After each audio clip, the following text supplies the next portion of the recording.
Bonjour et bienvenue dans ce tutoriel After Effects. Mon nom est Michael Labrec de Boîte d'Allumettes. Aujourd'hui, on va faire un effet qui s'appelle le dilatement de la pupille. Il y a déjà beaucoup de tutoriels en anglais qui parlent du sujet, dont Film Riot, puis je pense qu'il y en a d'autres qui ont survolé le sujet avec différentes techniques. Ici, on va essayer une nouvelle technique. Bref, on va commencer par prendre une vidéo. La séquence vidéo est de Parthenon Picture. Il m'a envoyé ça pour que je fasse un petit tutoriel rapide pour le renflement. Renflement, c'est le nom de l'effet que je vais faire, que je vais utiliser. Donc, on va aller chercher l'effet renflement. Renflement. Boum. On applique sur la séquence. On va aller placer dans le milieu de la pupille. On va aller dans les effets. Hop, hop, hop. On va monter ça vers les 97. J'aime ça les chiffres bizarres. Non, c'est pas vrai. C'est juste que ça fait bien ici. Ensuite de ça, on va commencer l'évasement à 0. Le hauteur et l'évasement à 0. Et voilà. On va s'avancer un peu, on commencera pas au début. On va peut-être replacer le point, encore pas mal dans le milieu. C'est merveilleux. Bon, avant tout, en fait, on va faire un suivi de mouvement. Qu'on va servir de la pupille.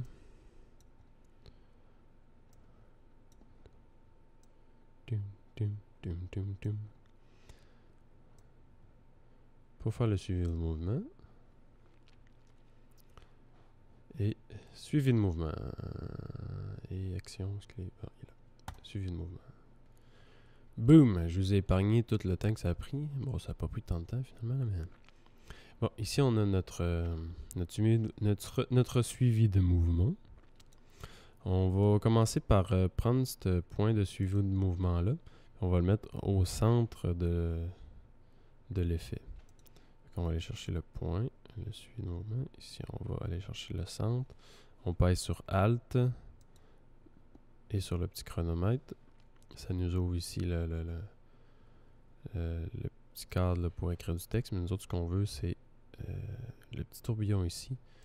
On clique là-dessus. On s'en va linker avec centre de la fonction. On fait juste un clic. Et à partir de là, le renflement est rendu synchronisé avec le milieu de la pupille. C'est-tu pas merveilleux, ça, un petit peu? C'est-tu pas merveilleux, ça, un petit peu? Ben, j'espère, hein? J'espère.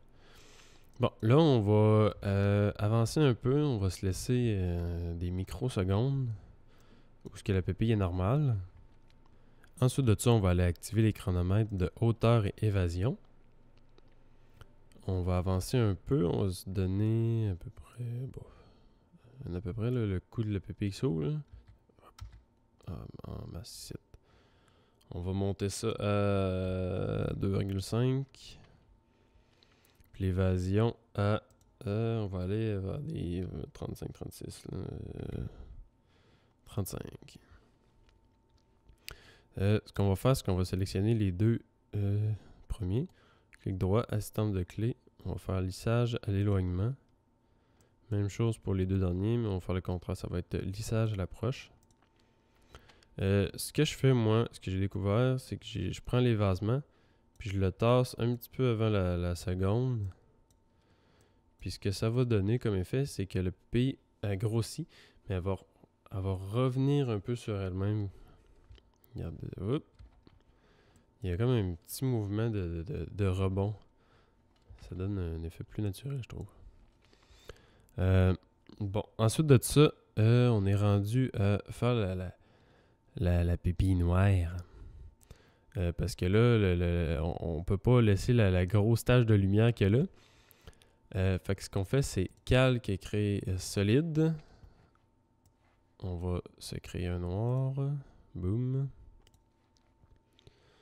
On va aller au moment où que la pupille est le plus gros. Ici. On garde ça sélectionné. Hop. Puis on s'en va aller haut, juste au bord du contour du noir. Approximativement ça. Si je fais ça, ça a l'air de quoi? Ça a l'air de pas mal à peu près ce qu'on a de besoin. On va se faire un petit fade de... on va essayer 4, même 5 à l'envers 5. C'est pas si tant pire. Bon, ici on va se mettre un point à l'expansion du masque. Puis on va descendre jusqu'à... ici, là, finalement. Là. Puis on va baisser l'expansion du masque jusqu'à la grosseur de la pupille. Et un petit peu trop. On va garder ça à moins 34. Fait que de moins 34 à allez, 35. On va faire la même affaire que pour l'autre. On va faire lissage et l'éloignement. Clic droit sur la petite clé. Et lissage à l'approche. Hop. Et ça suit parfaitement notre œil. En fait, ça suit pas notre œil présentement. Tout ce que ça fait, c'est grossir et rapetisser. Il faut faire la même... il faut faire la même tactique que tantôt. On va faire le suivi de mouvement. Fait qu'on clique sur P pour position. ALT et clique sur le chronomètre. On s'en va sélectionner le petit tourbillon ici. Puis on s'en va sur le centre de la fonction. Ce qui fait le petit cercle, c'est qu'il décale. Fait que ce qui reste à faire, c'est juste peser sur A. Point d'ancrage. Puis on s'en va sélectionner. Ben on regarde les mêmes coordonnées ici. Puis on les copie là, sur l'ancrage. Donc 769,8. 769,8. 769,8. Et ici, 650,8. Boum, il vient se placer à sa place. J'ai l'impression qu'il faudrait qu'il soit tossé un petit peu. Si je pèse sur U, ouais, il est à bonne place. Bon, fait que mettons... Hop. Il garde sa position. C'est merveilleux, ça. C'est-tu pas wonderful? Un petit CTRL-S. CTRL-S pour se regarder. C'est ça. Bon, ensuite de ça, un autre détail qu'il ne faut pas oublier de faire, c'est vu que, je sais pas si vous voyez, là, ça grossit, puis ça étire tout le bord de la paupière, puis tu sais, ça écrase un peu ça en haut aussi. Ce que je fais, c'est que je duplique la vidéo, CTRL-C, CTRL-V, je le mets par-dessus tout ça, j'enlève l'effet, j'enlève le suivi de cible, puis ce que je vais faire, c'est que je vais faire un masque qui va faire tout le contour ici, comme ça, qui va garder. Ici, ce que je m'en vais faire, c'est que je m'en vais faire le contour du noir, parce que ça, c'est l'ombre de la paupière sur l'œil. Fait que, de la paupière, de la paupière. Puis ça va garder en plus le reflet ici de la lumière. Fait qu'on va faire le tour de l'œil. Comme ça, comme ici, comme ça. On va faire la même chose ici. On va en profiter pour prendre le petit reflet. Le petit reflet qu'il y a là. Hop, hop, hop, hop. Comme ça, comme ça.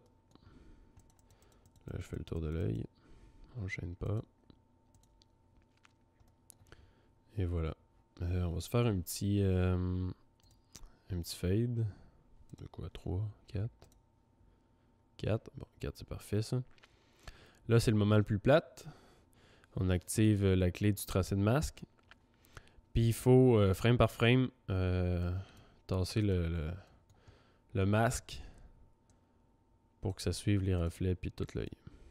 Je vous épargne ça. Bon, j'ai fini de déplacer frame par frame le masque. Fait que maintenant, ça recouvre les bords, puis ça empêche de faire l'effet bizarre, là. Merveilleux. Ensuite, ce que je vais faire, c'est que je vais redupliquer ce vidéo-là. CTRL-C, CTRL-V. Je vais enlever le masque. je vais faire un autre masque qui va être concentré sur la lumière ici. Sur les réflexions dans le milieu de l'œil.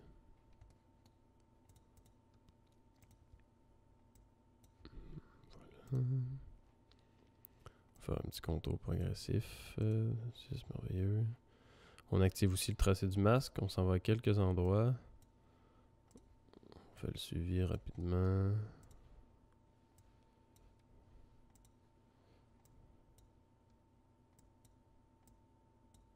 Ben bon. Tasse un peu vers là. Comme ça ici. On va peut-être augmenter le contour progressif à 10.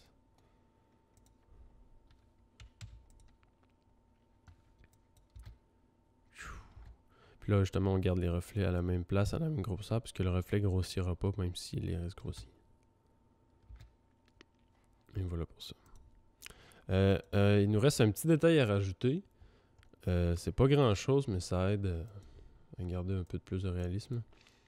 J'ai pris une image random. En fait, j'ai pris une photo de cell, une photo de téléphone.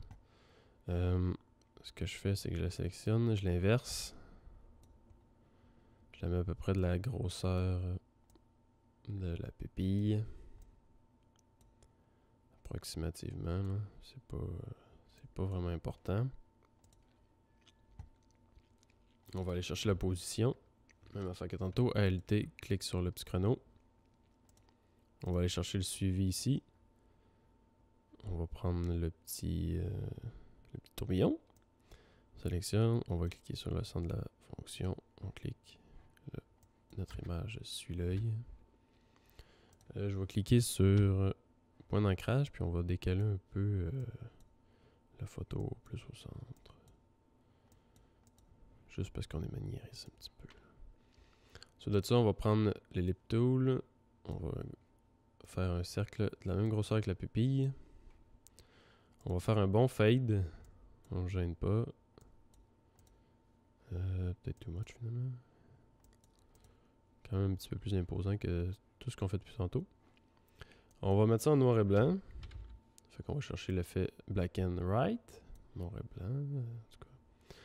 On va mettre ça écran. Question de s'aider un peu. Puis on va baisser l'opacité à peu près 15. Ah, on va eu 15, c'est de l'allure. 15 too much, pas assez. 18. Ah, on va mettre ça à 15. On va mettre ça à 15. Faut que ça reste subtil. Puis, ben, regardez, ben c'est ça. Je pense que c'est ça, en fait, là. Pas d'autre chose à dire. Si on fait un petit rendu rapide.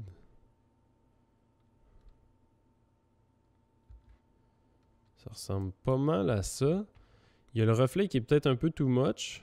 Moi, je vais lui faire un grossissement du masque. Parce que je pense que c'est un petit peu too much. C'est un petit peu too much. Fait qu'on va faire expansion du masque. On va baisser quand le pupille est rapetissé. Elle commence à grossir à peu près dans ce coin-là. Puis on va baisser le tout là.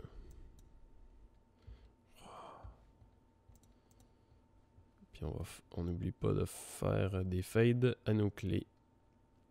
Lissage à l'éloignement, lissage à l'approche. Ça aide à garder un côté plus animal, plus fluide. Bon, ben et voilà. Pas plus compliqué que ça. Un petit tutoriel rapide sur le dilatement de la pupille. En tout cas, j'espère que vous avez aimé ce tutoriel. Merci au footage par Parthenon Picture. Je vous invite à aller voir notre site web Boîte d'Allumettes. Et quoi d'autre? Bon ben, bonne fin de journée à vous. Au revoir, c'était Michael Labrec pour les tutoriels After Effects. Bonne journée.